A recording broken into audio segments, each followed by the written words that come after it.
Hello good morning students. आज अभी हम लोग सेकेंड चैप्टर एनसीईआरटी फिजिक्स में चैप्टर एंड में जो एक्सरसाइज दी है उसको स्टार्ट कर रहे हैं। So we are straight away starting with the questions. Will not be noting down the questions. Question note down नहीं करेंगे। जब भी आप ये करें तो बुक को सामने रखें, है ना। टू चार्जेस, क्वेश्चन हम एक बार रीड कर देंगे। Two charges 5 into 10 to the power minus 8 coulombs, 5 into 10 to the power minus 8 coulombs, and minus 3 into 10 to the power minus 8, minus 3 into 10 to the power minus 8 coulombs. These are located at 16 centimeter apart. ये 16 centimeter apart है, 16 centimeter apart. At what points on the line joining the two charges is the electric potential zero? इसमें इन्होंने बोला है कि on the line joining the two charges at which point is the potential zero? Suppose potential P point पर zero है और इस P point का जो डिस्टेंस है यहाँ से x है, ये वाला डिस्टेंस जो है 16 माइनस एक्स आ जाएगा। P पॉइंट जो है सपोज A से x डिस्टेंस पर है, तब हम लोग क्या बोलेंगे? Potential at the point P will be potential at P due to A plus potential at P due to B. Potential एक स्केलर क्वांटिटी है, ये चीज नोट कर लेना। ये तो मालूम ही है एक स्केलर है, लेकिन नोट करने वाली बात ये है कि जब इसके कैलकुलेशंस करेंगे तो प्लस माइनस साइन लेना है। मतलब जब आप इसको सॉल्व करेंगे तो सॉल्व करते समय you have to take the plus minus sign, ठीक है, ये याद रखना। अब इसमें अगर आप potential at P due to A निकालें तो कितना आएगा?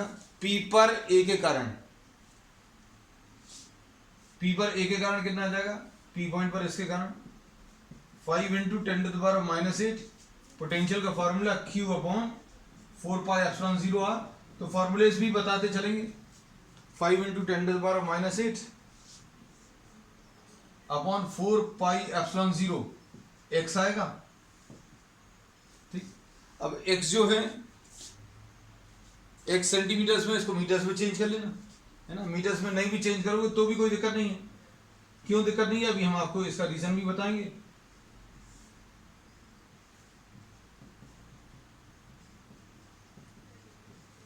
ये पोटेंशियल एट पॉइंट P आया, डिवाइडेड बाय 100 ले लो, divided by 100 Q upon 4 pi epsilon 0 R। हमने बोला पोटेंशियल एक स्केलर क्वांटिटी है। पोटेंशियल एक स्केलर है। हाँ, गुड मॉर्निंग दीपक बेटा। इसमें पोटेंशियल जो है एक स्केलर क्वांटिटी है, इसलिए प्लस माइनस साइन ले रहे हैं। तो आपने इसका पॉजिटिव साइन ले लिया, इसका नेगेटिव साइन ले लिया, और पोटेंशियल जो है P पॉइंट पर जीरो दिया हुआ है ना। Transfer it just to the other side. जो चार्ज नेगेटिव है उसको नेगेटिव लेना, जो पॉजिटिव है पॉजिटिव लेना। हम फोर्स और इलेक्ट्रिक फील्ड के कैलकुलेशन में मना करते हैं, आपको नहीं लेना, है ना। तो अब ये चीज याद रखना, 5 into 10 to the power minus 8 upon 4 pi epsilon 0 x by 100 is equal to 3 into 10 to the power minus 8 upon 4 pi epsilon 0 16 minus x by 100।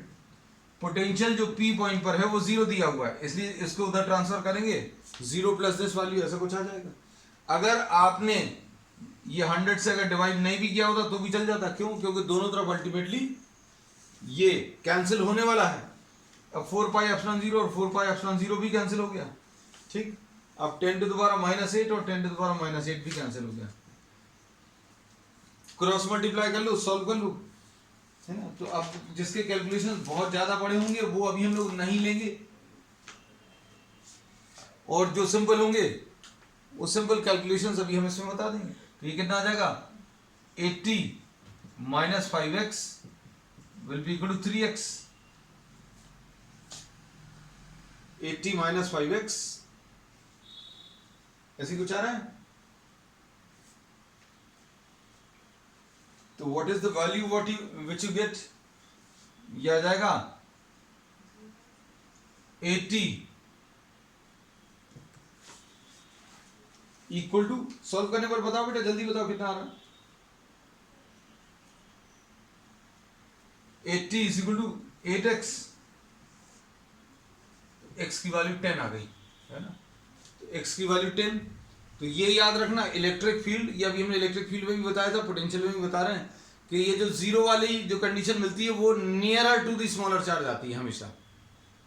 Nearer to the smaller charge का मतलब क्या है, ये 10 है तो ये कितना बचेगा 16 माइनस एक्स यानी 16 माइनस 10 यानी 6। तो किसके ज्यादा नजदीक है ये वाला पॉइंट, ये पॉइंट जो है that is closer to the smaller charge. ठीक है, ये याद रखना। नेक्स्ट क्वेश्चन, नेक्स्ट क्वेश्चन में क्या दिया हुआ है, a regular hexagon of side 10 centimetre has a charge of 5 microcoulombs at each of its vertices, calculate the potential at the centre. एक रेगुलर हेक्सागन दिया है क्वेश्चन नंबर 2 में,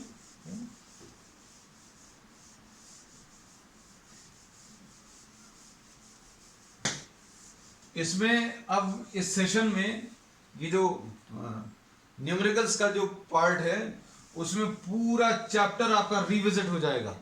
एक तो एनसीईआरटी करेंगे और बहुत सारे प्रॉब्लम्स करेंगे, जैसा भी हम लोगों ने पिछले चैप्टर में भी लिया था। एम्स नीट के क्वेश्चंस डिस्कस किए थे, we discuss J W mains and advance questions also. तो same thing will happen here also. After completing the NCERT part we will be doing what the previous years questions of this particular topic from different competitive exams. Question number 2 में 2.2 है, इसमें regular hexagon of side, एक regular hexagon दिया है,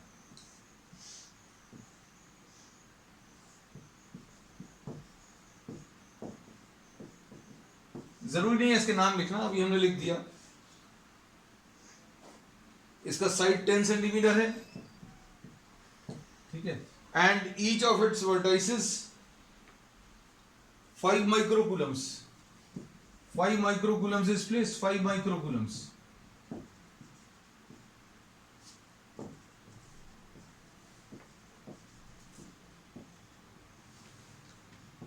ठीक है, अब इसके बाद calculate potential at the centre. Centre पर अगर पोटेंशियल निकालना है तो निकाल सकते हैं अभी आप। अभी ये मालूम होना चाहिए हेक्सागन का जो सेंटर है that divides the hexagon into 6 equilateral triangles. ये जो सेंटर है अगर इससे अगर आप सारे वर्टाइसेस को ज्वाइन करो तो 6 इक्विलैटरल ट्रायंगल्स आएंगे। अब ये भाई ज्योमेट्री वाला फैक्ट अभी हम यहाँ पे क्यों बता रहे हैं, क्योंकि ये यूज हो जाएगा। ये 10 है तो ये भी 10 आएगा, ये भी 10 आएगा। इसका मतलब क्या है, सारे जितने भी चार्जेस हैं उनका distance from the centre will be 10 centimetre. ठीक है, तो अब potential at the point O, suppose O लिख दो, पी लिख दो, जो लिखना है, जो अच्छा लगे वो नाम लिख लेना। Potential at O will be potential at O due to A plus potential at O due to B.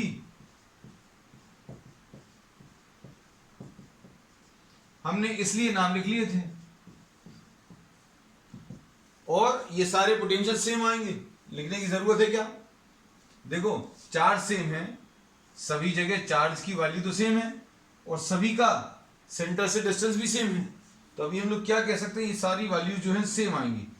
मान लीजिए इनका नाम v अगर लिख दिया, सबका नाम v क्यों लिख दिया, क्योंकि सारे इक्वल होंगे, तो ये 6v आ जाएगा।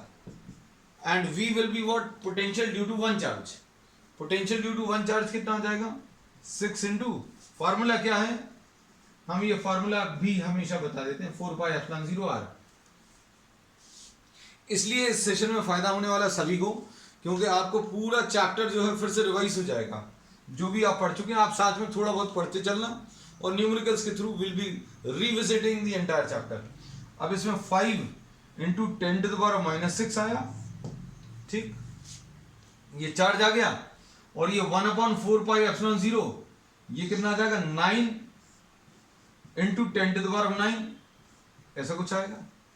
और r कितना है बेटा, r 10 है, 10/100, क्योंकि सेंटीमीटर्स में नहीं लेना है ना। उधर पर चल जाता था, अभी हमने बोला था उधर पर तो दोनों तरफ के x की वैल्यूज कैंसिल हो रही थी, डिस्टेंस कैंसिल हो रहा था, यहां पर कैलकुलेट करना है ना। तो अब इसमें क्या होगा, सॉल्व कर सकते हैं। 6 5 ये तो 30 आ गया, 30 इंटू 9 270 आ जाएगा, 270 इंटू 10⁻³ आएगा अपॉन 0.1, ऐसा कुछ आएगा। 70 into 10 270 into 10 to the power of 3, ऐसे ही कुछ आने वाला है। तो अब देखो इसको अगर 10 के पावर्स में शिफ्ट करना है, देखो 2.7 मतलब 2 जीरो इससे मिल जाएंगे और 1 जीरो, ये 0.1 ऊपर जाकर 1 जीरो इससे मिलेगा, मतलब 10 टू द पावर ऑफ 6 आ जाएगा। ठीक, नेक्स्ट क्वेश्चन देखो। इन सब में आपको क्या है, आपको हिंट लेनी है ना, बिल्कुल। अब इसमें मत अटक जाना। कुछ बच्चे जो हैं बड़े सीधे साधे हैं, उन्होंने कहा अरे यार ये यहाँ पर फंस गया दिमाग, तो फिर आगे सोच ही नहीं रहे। तो आपका मेन जो कॉन्सेप्ट है वो मिल गया। ये कैलकुलेशंस मान लीजिए आप हमारी पेज पे नहीं कर पा रहे हैं तो ज़रूरत नहीं है करने की, आप इसको बाद में कर सकते हैं, है ना। तो you just note down the formula. आप इसको ऐसा समझ लीजिए, ये सारे पूरी इस एक्सरसाइज को करने की अभी हम आपको एक हिंट पर दे रहे हैं, है ना। So you can do it yourself, you have to do it yourself. तो इसको ऐसा मत सोचना कि आपको कुछ कॉपी करना है, एक एक बात समझनी है। शुरू के कॉन्सेप्ट जो है वो बहुत इंपॉर्टेंट है, जो अभी हम हर प्रॉब्लम में बताएंगे।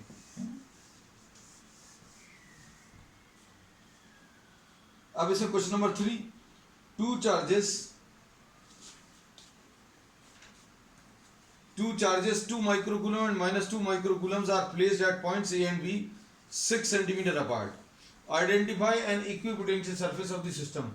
What is the direction of electric field at every point? अच्छा, इसमें इन्होंने एक इक्विपोटेंशियल सरफेस बताने को कहा है।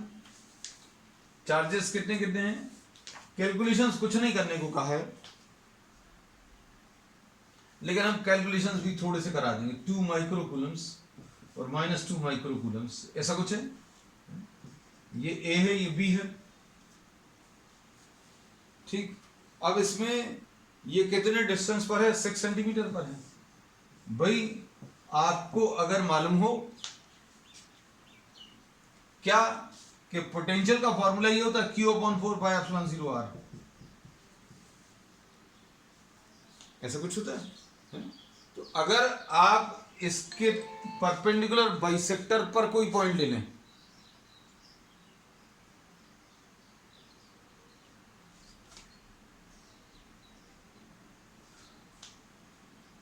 इसके परपेंडिकुलर बाइसेक्टर पर अगर आप कोई पॉइंट ले लें ए बी,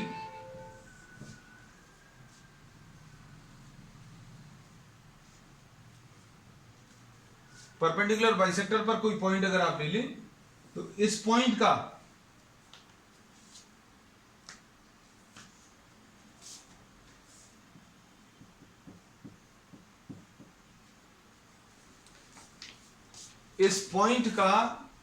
इस पॉइंट का ए से डिस्टेंस और इस पॉइंट का बी से डिस्टेंस सेम होंगे। दोनों पॉइंट से डिस्टेंस सेम, मतलब potential at the point P will be potential at P due to A plus potential at P due to B। P पर A के कारण और P पर B के कारण, ठीक है ना। अब हमने यही क्यों लिया, परपेंडिकुलर बाइसेक्टर ही क्यों लिया, क्योंकि अब इसमें हमें यह मालूम है कि अगर आपको पोटेंशियल देखना है तो दोनों जगह चार्ज तो सेम है, डिस्टेंस भी अगर आप सेम कर लोगे तो पोटेंशियल सेम आ जाएगा, है ना। अब जैसे इस पॉइंट पर देखें, इसके कारण और इस पॉइंट पर बी के कारण, तो क्या होगा, potential at P due to A कितना आएगा, Q/4π, सपोज इसको Q लिख लिया, ये माइनस Q है ना। तो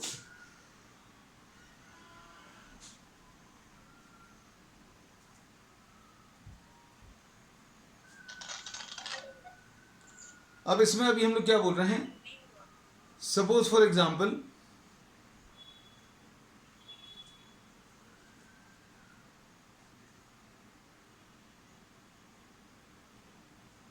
हाँ, नेटवर्क का थोड़ा सा इशू है बेटा, so just keep on watching. अब इसमें Q/P पर A के कारण Q/4πε0 PA आएगा। P पॉइंट जो है परपेंडिकुलर बाइसेक्टर है, और P पर B के कारण ये कितना आएगा, माइनस Q/4πε0 PB। P पर A के कारण और P पर B के कारण, तो P और PB की डिस्टेंस जो है ये तो सेम है, डिस्टेंस अभी हमने जानबूझकर सेम लिया है क्योंकि प्रॉब्लम में इन्होंने कहा था कि आपको इस सिस्टम का कोई इक्विपोटेंशियल सरफेस ढूंढना है। अगर इक्विपोटेंशियल सरफेस ढूंढना है मतलब आपको पोटेंशियल सेम चाहिए। अब पोटेंशियल सेम के लिए चार्ज और डिस्टेंस दोनों सेम होने चाहिए, या तो चार्ज और डिस्टेंस में से कोई, या फिर इसका कॉम्बिनेशन जो है कुछ भी ऐसा आना चाहिए कि आपको पोटेंशियल जीरो आ जाए, जीरो आ जाए या कुछ एक कांस्टेंट वैल्यू आ जाए। तो इसमें अगर आप देखें तो अगर आपने परपेंडिकुलर बाइसेक्टर लिया तो इसके कारण यहां पर और इसके कारण यहां पर, दोनों के कारण अगर आप ऐड करोगे तो इसकी वैल्यू जीरो आ जाएगी। जीरो क्यों आएगा बेटा? क्योंकि P A distance P B distance के बराबर है। सपोज ये डिस्टेंस x है, सपोज ये डिस्टेंस ये भी x आएगा, तो ये कितना आ जाएगा? इसकी जगह आप x लिख सकते हो, इसकी जगह x लिख सकते हो। ऐसा काट कर मत लिखना, आप अगले स्टेप में लिख सकते हो। ये q upon 4 pi epsilon 0 x plus q upon 4 pi epsilon 0 x, इसके कारण minus q upon 4 pi epsilon 0 x, ऐसा कुछ है ना? तो पोटेंशियल जीरो। तो ये मालूम भी है बेटा आपको, जो अभी हम बोल रहे थे ना कि ये इस चैप्टर में लगभग बहुत सारे कॉन्सेप्ट जो हैं पूरे चैप्टर के रिवाइज होंगे।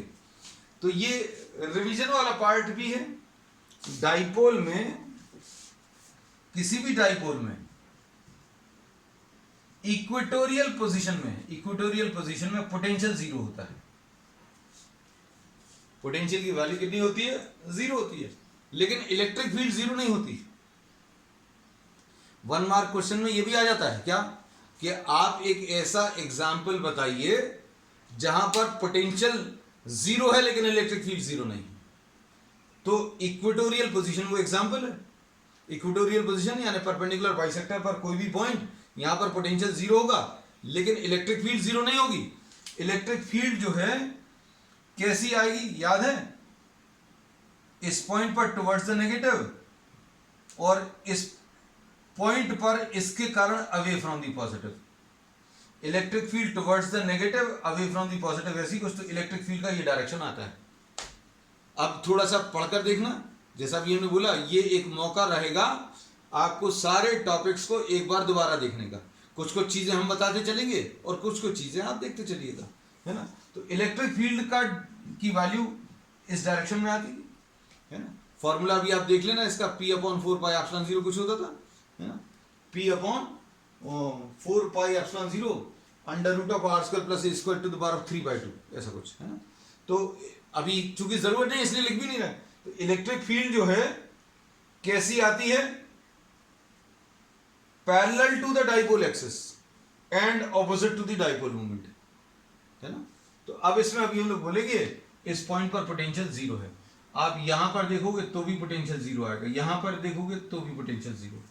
तो अगर आप कोई परपेंडिकुलर बाइसेक्टर वाला प्लेन अगर आप ले लें, इन दोनों को ज्वाइन करने वाली जो लाइन है उसको बाइसेक्ट करने वाला अगर आप कोई प्लेन ले लो तो वो एक इक्विपोटेंशियल सरफेस रहेगा। इन्होंने यही कहा था, प्रॉब्लम में पढ़कर देखो, आइडेंटिफाई एन इक्विपोटेंशियल सरफेस, ठीक है? अब यहां पर इन्होंने ये पूछा है कि इलेक्ट्रिक फील्ड कैसी होगी। भाई इलेक्ट्रिक फील्ड तो अभी हम बता ही चुके हैं, अवे फ्रॉम द पॉजिटिव ऐसी टुवर्ड्स द नेगेटिव ऐसी, मतलब इलेक्ट्रिक फील्ड ऐसी आएगी। Electric field will be perpendicular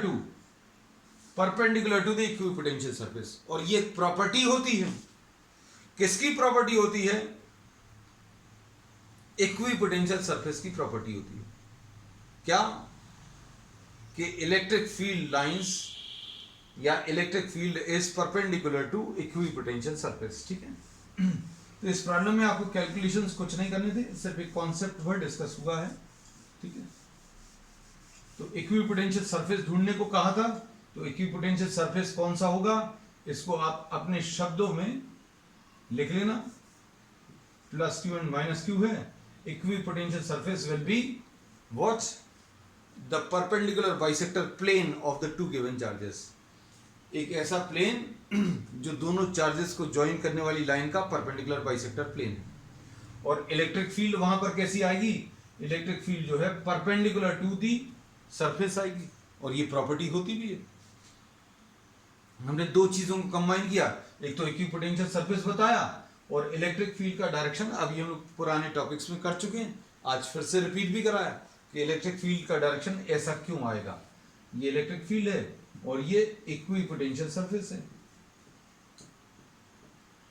तो क्या बोल सकते हैं कि electric field will be perpendicular to what? The equipotential surface. ठीक है, नेक्स्ट क्वेश्चन।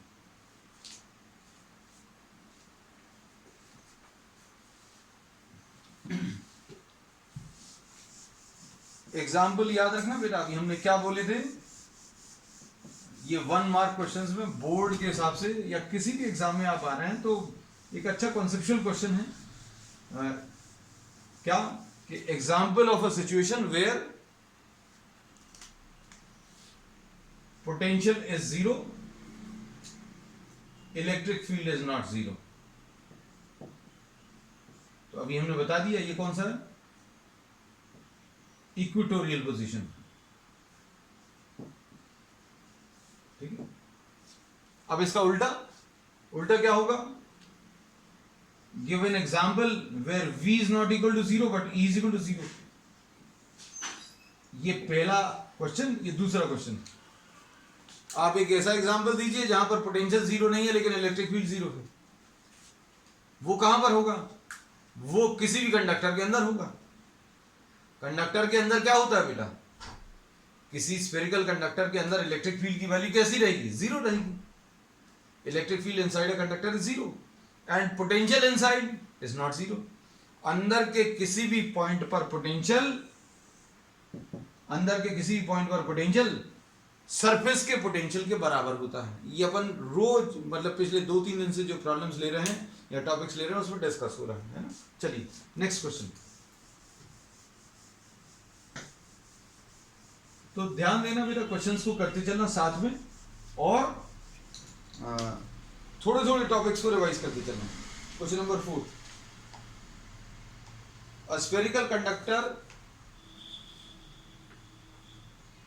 एक स्फेरिकल कंडक्टर दिया है जिसका रेडियस इज 12 सेंटीमीटर। ये कंडक्टर है, ये याद रखना। अब ये याद रखने को क्यों बोल रहे भाई? कंडक्टर अगर है, कंडक्टर को चार्ज दोगे तो वो अलग टाइप से होगा और नॉन कंडक्टिंग सरफेस को अलग टाइप का चार्ज दिया जाता है, मालूम होगा। अगर आप दो डायग्राम्स बना रहे हो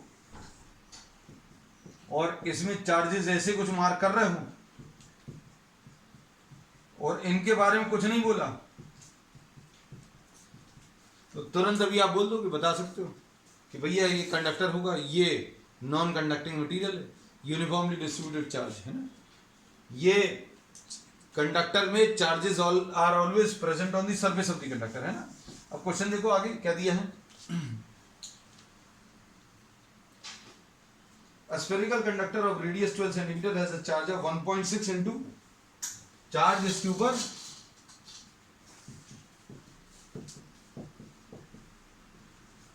1.6 into 10 to the power of -7 coulomb, ऐसा कुछ दिया। Find the electric field inside the sphere. लो ये क्वेश्चन आ गया जो अभी हम कॉन्सेप्ट डिस्कस कर रहे थे, है ना। Electric field inside the sphere, पहला पार्ट हो गया बेटा A part. Electric field inside the sphere is zero.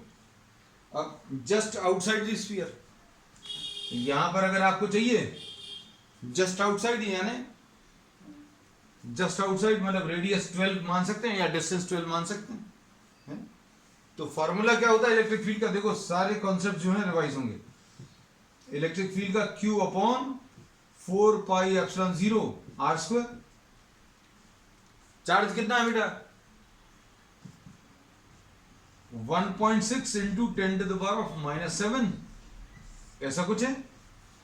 और 1/4 पाई एप्सिलॉन 0 कितना है बेटा? 9 into 10 to the power of 9। लो भाई ये भी हो गया। और आर की वैल्यू डिस्टेंस यानी 0.12 का स्क्वायर। अगर ये अच्छा नहीं लग रहा हो तो लो भाई 12/100, जैसा करना हो। डिस्टेंस जो है 12 ले लिया, ठीक है। सिंप्लीफाई कर लो बेटा, सिंप्लीफाई कर लोगे? अरे ये तो आसान हो जाएगा, हमें ऐसा लग रहा है। ये 16 और 9 144 आता है, और ये 12 का स्क्वायर भी 144, तो मतलब आपके जो आंसर आने वाला है वो सिर्फ 10 के पावर्स आने वाले हैं, है ना? समझ में आ गया? ये देखो, हम ऐसे सिंपल वाले तो कैलकुलेट कर देंगे भैया, जिसका कैलकुलेशन ज़्यादा होगा वो नहीं करेंगे, वो तुम लोग के लिए छोड़ेंगे। ये भी कुछ बच्चों को मुश्किल लगता है ना। अब जैसे इसमें क्या करें अपन, ये 1.6 है और 9 है, मल्टीप्लाई अगर आप करेंगे तो 14.4 आएगा। 40, ये दोनों मिलकर 14.4 आएगा, और यहाँ का एक 10 ले ले रहे तो 144 हो गया, 10 टू द पावर -7 हो गया, और इधर 10 टू द पावर 8 बचेगा। क्यों? एक 10 अभी अपन इधर 144 पे ले चुके, और नीचे कितना आएगा बेटा? 144/40, ठीक। तो ये 144 कैंसिल होगा, कितना आ जाएगा इसका आंसर? ये इधर एक 10 बचेगा और 4 10 ऊपर जाएंगे, मतलब 10 टू द पावर 5, ऐसे कुछ आएगा, है ना? ठीक है, ठीक है, हो गया। अब इसके बाद नेक्स्ट सी पार्ट में एट अ पॉइंट 18 सेंटीमीटर। अब डिस्टेंस 18 दिया है, काय को अभी मेहनत करें ज्यादा, यहां पर ये 18 आ जाएगा बेटा, है ना? सी पार्ट अभी हम डायरेक्टली लिख दे रहे हैं ना, चलेगा ना बेटा? डिस्टेंस जो है 18 दिया हुआ है। अब 12 था, 18 आ गया, मतलब 1.5 टाइम्स हो गया। ये कितना आ गया? 1.5 टाइम्स। अभी ये हमारा तरीका है बेटा, ये 12 लिखा था, 12 का स्क्वायर, अब 18 का स्क्वायर आ गया, यानी 12 इंटू 1.5, है ना? तो नीचे वाले नंबर लिख रहे हैं अभी हम, नीचे जो नंबर लेना था 12 की जगह 18, है ना?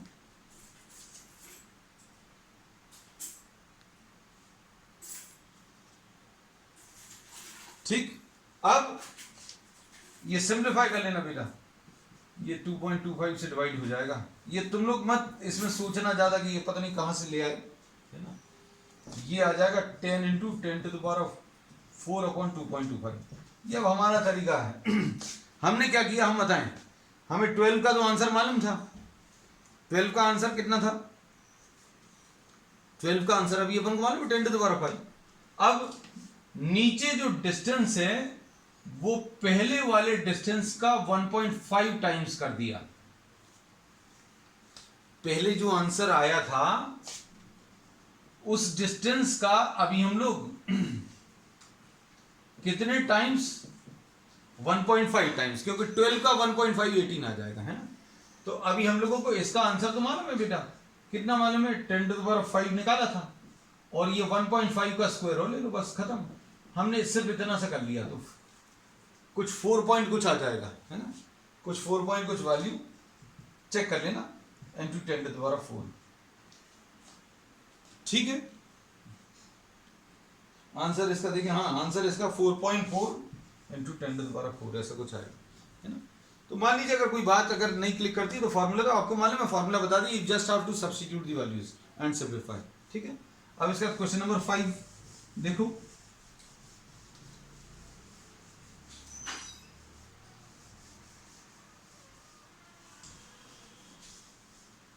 क्वेश्चन नंबर 5 में अब पैरेलल प्लेट कैपेसिटर। अब देखो, अब आ गए कैपेसिटेंस के प्रॉब्लम्स, है ना? अभी तक क्वेश्चन नंबर 4 तक पोटेंशियल के थे, अब कैपेसिटेंस के, है ना? अब कैपेसिटेंस में क्या दिया हुआ इन्होंने?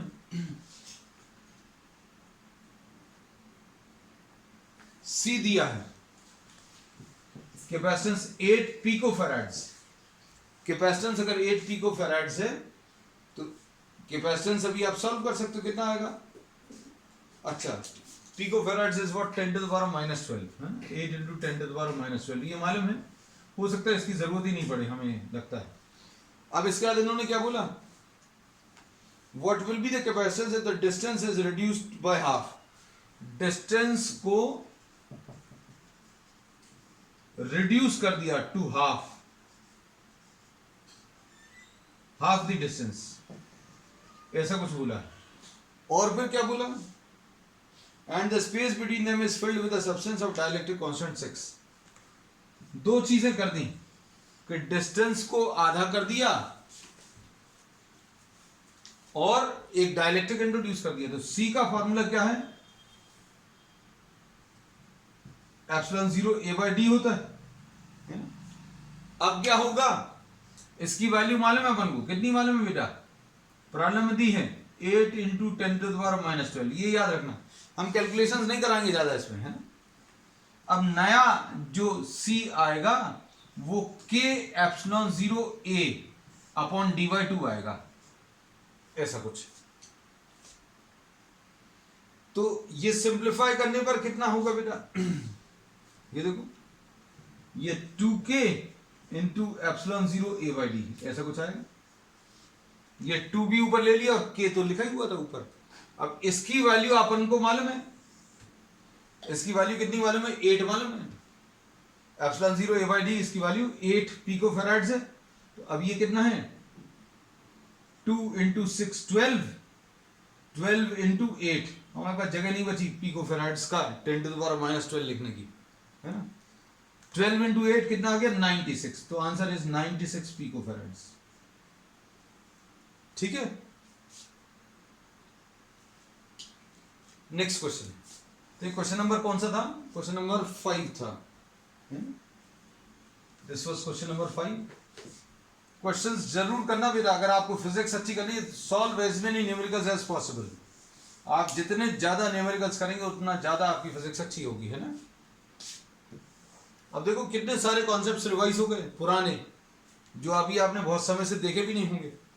अब इसके बाद, अब parallel plate capacitor, sorry 3 capacitances each of are connected in series. अब 3 कैपेसिटेंसेस हैं, C1 equal to C2 is equal to C3, और तीनों की वैल्यू बराबर है, कितनी है, 9 पिको फैराड्स, ठीक। ये क्वेश्चन नंबर 6 है बेटा, नंबर डाल दे, नहीं तो कहोगे पता नहीं कौन सा क्वेश्चन है। What is the are connected in series. Series में अगर कनेक्ट करते हैं तो सीरीज कॉम्बिनेशन में 1/c is equal to 1/c1 plus 1/c2 plus 1/c3, ऐसा कुछ होता है ना। तो ये कितना आ जाएगा बेटा, 1/9 प्लस 1/9 प्लस 1/9, ऐसा कुछ आएगा, है ना। सिंप्लीफाई करने पर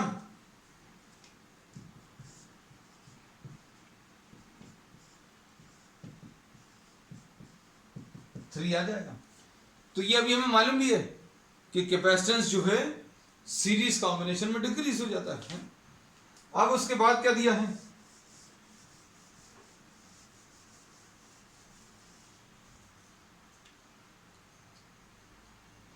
उसके बाद नेक्स्ट वाले पार्ट में determine the charge on each capacitor if the combination is connected to a 100 volt, 100 volt supply. ये सीरीज कॉम्बिनेशन है और इसको आपने किससे, 100 वोल्ट सप्लाई से कनेक्ट कर दिया।